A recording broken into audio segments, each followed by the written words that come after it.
आज के टॉपिक में हम देखेंगे ईसोफेगस के बारे में। अब ईसोफेगस होता है क्या है भाई, हम ये टॉपिक में देखेंगे। ईसोफेगस के सेगमेंट कितने होते हैं, लेयर कितने होते हैं, स्पिंक्चर कितने प्रेजेंट होते हैं एंड फंक्शन क्या होते हैं उनके। तो हम लोग देखेंगे फर्स्टली ईसोफेगस होता क्या है आखिर। Oesophagus is the hollow muscular tube that passes food liquid from throat to stomach. मतलब ईसोफेगस एक हॉलो मस्कुलर ट्यूब है जो कि फूड एंड लिक्विड को पास करता है थ्रोट टू स्टमक, मतलब थ्रोट से स्टमक तक। It is 24 centimetre long. यह 24 सेंटीमीटर का लॉन्ग ट्यूब है। देखिए ये है 24 सेंटीमीटर का लॉन्ग ट्यूब, ईसोफेगस इसको बोलते हैं, ये लॉन्ग ट्यूब को। Started from lower end of pharynx to the cardiac of orifice of stomach. मतलब यह लोअर इंड, मतलब फेरिंग्स के लोअर इंड से स्टार्टिंग होता है एंड कार्डियक ऑरिफिक, मतलब यहाँ तक कार्डियक ऑरिफिक, कार्डियक स्पिंचर तक ये ख़त्म हो जाता है। अब हम लोग देखेंगे ईसोफेगस के सेगमेंट। ईसोफेगस कितने सेगमेंट में डिवाइड है इसके। It is divided into 3 segment. First cervical, second thoracic and third one is abdomen. मतलब जो ये यहाँ से यहाँ तक सर्वाइकल आता है, फिर जैसे चेस्ट वाला रीजन में जहाँ तक ईसोफेगस रहता है उसको हम लोग थोरैसिक ईसोफेगस बोलते हैं, एंड जो एब्डोमेन के पास जो ईसोफेगस प्रेजेंट रहता है हल्का सा, उसको हम लोग एब्डोमाइनल ईसोफेगस बोलते हैं।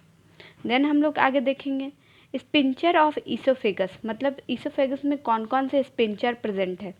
मतलब स्पिंचर बोले तो देखिए, जो ये जहाँ से स्टार्टिंग होता है ईसोफेगस एंड जहाँ ख़त्म होता है उसी को हम लोग स्पिंचर बोलते हैं। तो जहाँ स्टार्टिंग में कौन सा स्पिंचर प्रेजेंट है, अपर ईसोफेजियल स्पिंचर, एंड लास्ट में लोअर ईसोफेगियस स्पिंचर। देन हम लोग देखेंगे ये होता क्या है। ये अपर ईसोफेगियल स्पिंचर को ही हम लोग क्रिकोफेरेंजियल स्पिंचर बोलते हैं। यह बैरियर होता है, यह मतलब barrier between the oesophagus and pharynx and prevent air passing into the oesophagus during inspiration. मतलब ईसोफेगस एंड फेरिंग्स के बीच के बैरियर है और ये प्रिवेंट करता है, मतलब रोकता है कि एयर पास ना हो जाए ईसोफेगस से इंस्पिरेशन के टाइम। अब हमारा cardiac cricopharyngeal sphincter and upper oesophagus sphincter का लोकेशन तो पता चल गया कि सबसे टॉप में रहता है ईसोफेगस, जहाँ से स्टार्टिंग होता है ईसोफेगस, जहाँ से स्टार्टिंग हुआ वहाँ सबसे टॉप में रहता है ये स्पिंचर। और जो द कार्डियक और लोअर ईसोफेगियल स्पिंचर ये सबसे नीचे रहता है जहाँ ईसोफेगस ख़त्म हो जाता है। बैरियर, इसका क्या फंक्शन होता है, barrier between the lower end of oesophageal and stomach at prevent the reflux acid gastric content into the oesophagus. मतलब ये lower end of oesophagus and stomach के बीच में बैरियर है, यह प्रिवेंट करता है, मतलब रोकता है एसिडिक गैस्ट्रिक कंटेंट, जो एसिडिक गैस्ट्रिक कंटेंट जो स्टमक में होता है वो ईसोफेगस में ना जा सके, मतलब स्टमक का बैकफ्लो ना हो सके कि वो उसका एसिडिक कंटेंट है जो ईसोफेगस में ना पहुंच सके, तो उससे रोकता है ये स्पिंचर। देन हम लोग यही देखिए, ये अपर ईसोफेगियस स्पिंचर को हम लोग यूईएस भी बोलते हैं। ये जहाँ से ईसोफेगस स्टार्ट होता है वहाँ प्रेजेंट रहता है, एंड लोअर वाला जहाँ ईसोफेगस ख़त्म होता है वहाँ स्पिंचर प्रेजेंट रहता है। अपर ईसोफेगियस स्पिंचर को ही हम लोग क्रिकोफेरेंजियल स्पिंचर बोलते हैं एंड लोअर वाला को हम लोग कार्डियक स्पिंचर बोलते हैं।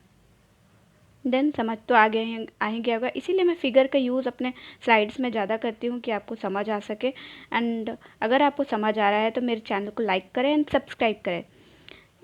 Layer of oesophagus.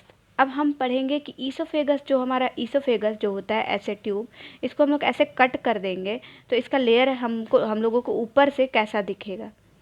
तो इसके 4 लेयर होते हैं। Oesophagus will content of 4 primary layer.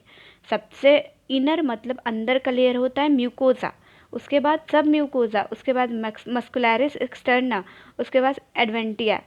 एडवेंटिया जो होता है वो हमारा आउटर लेयर होता है। देन हम लोग लेयर के बारे में पढ़ेंगे आगे।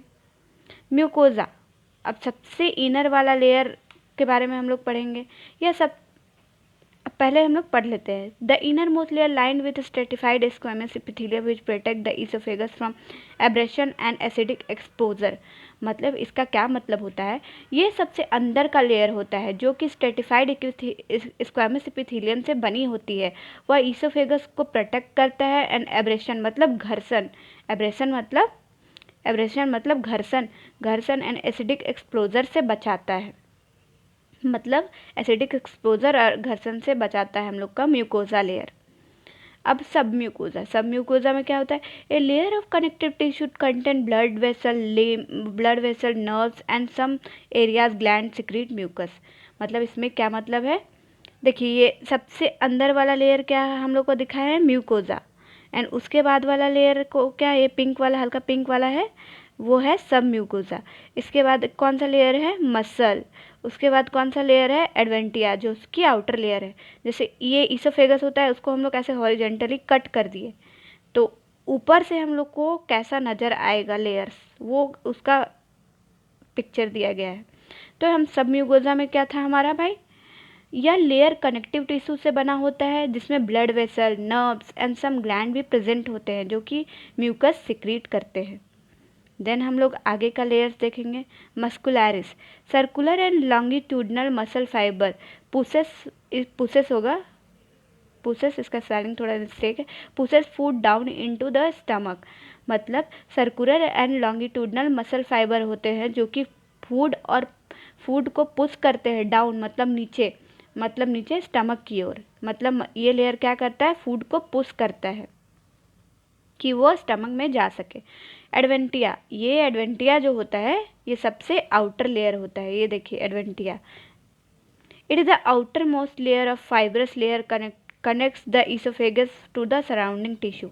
मतलब यह आउटर मोस्ट लेयर होता है और यह फाइबर लेयर होता है जो कि ईसोफेगस को कनेक्ट करता है सराउंडिंग टिश्यू से। मतलब जो सबसे आउटर लेयर है, तो जो बाहर के टिश्यू से जो कौन सा लेयर कनेक्ट होगा, एडवेंटिया ही ना। तो देन हम लोग आगे देखेंगे फंक्शन ऑफ ईसोफेगस। मतलब ईसोफेगस का क्या क्या फंक्शन होते हैं। Transport food and liquid from mouth to stomach. मतलब फूड एंड लिक्विड को ट्रांसपोर्ट करना, माउथ से स्टमक तक ले जाना, इसका फंक्शन होता है। और ये lower oesophageal sphincter and cardiac sphincter is junction of oesophagus and stomach.